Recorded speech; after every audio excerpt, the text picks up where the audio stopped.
Selamat pagi, saya John Smith sebagai manajer pemasaran PT Prima Karya Bags. Dalam laporan analitis ini, saya akan memaparkan kondisi penjualan tahun 2025 beserta usulan strategis untuk memperbaiki performa pemasaran di tahun 2026. Saya akan membagi presentasi ini menjadi 6 bagian utama. Pertama, analisis mendalam data penjualan 2025. Kedua, identifikasi akar masalah yang memengaruhi penurunan. Ketiga, peluang yang dapat kita manfaatkan. Keempat, strategi inti dengan dua pilar. Kelima, rencana aksi dan anggaran. Dan yang terakhir, kesimpulan serta rekomendasi tindakan. Mari kita bedah data penjualan di tahun 2025.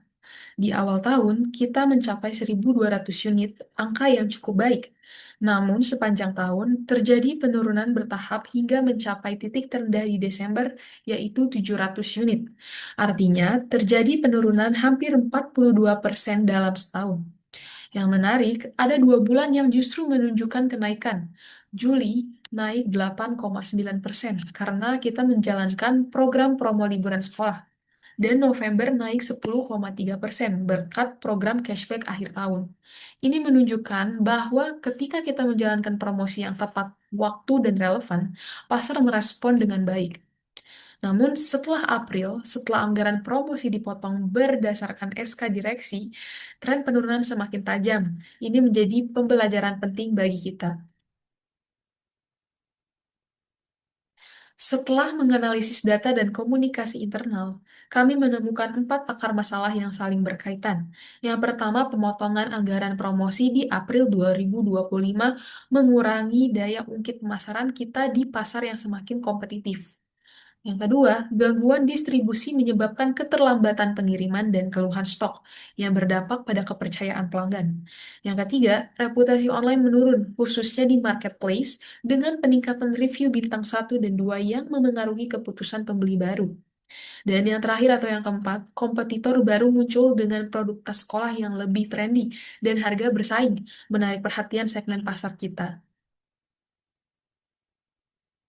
Mari kita lihat hubungan langsung antara keluhan pelanggan dan penjualan. Di Januari, keluhan hanya 12 dan penjualan mencapai 1.200 unit. Di April, setelah SK direksi, keluhan naik menjadi 30 dan penjualan turun menjadi 1.000 unit.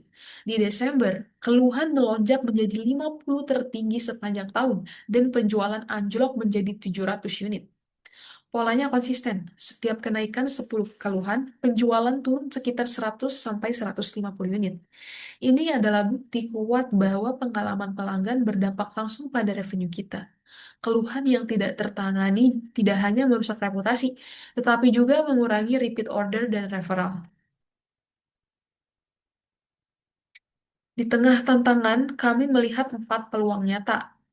Yang pertama, program musiman terbukti efektif, baik Juli maupun November berhasil mendongkrak penjualan. Yang kedua, respons pelanggan positif terhadap promo menunjukkan bahwa pasar masih responsif. Yang ketiga, tim kreatif siap berinovasi, seperti tercermin dari email internal tentang ide pemasaran kreatif. Dan yang keempat, pasar digital masih terbuka lebar, khususnya melalui e-commerce dan media sosial yang belum kita optimalkan maksimal. Untuk menjawab tantangan dan memanfaatkan peluang, kami mengusulkan 2 pilar strategi yang saling melengkapi.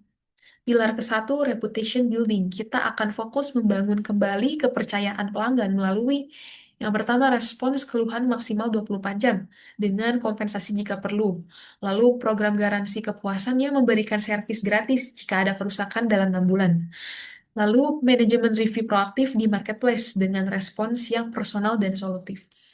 Lalu, pilar kedua, optimized building, kita akan meningkatkan nilai jual dan daya saing melalui paket-paket menarik, di antaranya back to school pack yang terdapat tas sekolah plus alat tulis, lalu holiday bundle yang terdapat tas travel plus aksesori liburan, dan yang terakhir year end combo yang terdapat diskon khusus dan cashback. Untuk eksekusi, kami menyusun timeline yang realistis. Kuartal 1 dari bulan Januari hingga Maret, meluncurkan Back to School Bundle yang menyambut tahun ajaran baru, lalu perbaikan sistem distribusi dengan mitra logistik yang lebih reliable, dan yang terakhir program Review Reward yang memberikan points untuk pelanggan yang memberi ulasan. Lalu di kuartal 2 dari bulan April hingga Juni, di antaranya implementasi garansi 1 tahun untuk semua produk baru, lalu promo liburan sekolah dengan bundling menarik, dan yang terakhir training khusus customer service untuk penanganan keluhan yang lebih empati. Kami mengusulkan anggaran total sebesar 250 juta dengan alokasi yang terukur 40% untuk digital marketing, 30% untuk program bundling, 20% untuk layanan dan garansi, dan 10% untuk kontingensi.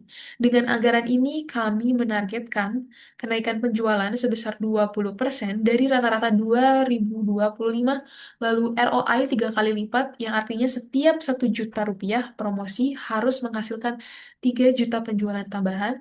Lalu untuk desain terdapat pie chart untuk alokasi anggaran dan juga ikon panah naik dan simbol.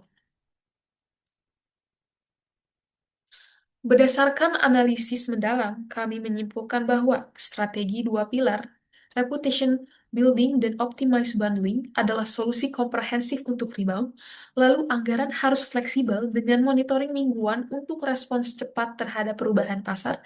Lalu perlu tim khusus yang fokus pada digital marketing dan layanan pelanggan. Dan yang terakhir, monitoring real time terhadap review online dan performa distribusi wajib dilakukan untuk early warning. Kami merekomendasikan agar strategi ini disetujui dan dieksekusi mulai Q1 2026. Demikian presentasi dari saya. Terima kasih atas perhatiannya. Saya John Smith, manajer pemasaran, siap mendiskusikan detail lebih lanjut.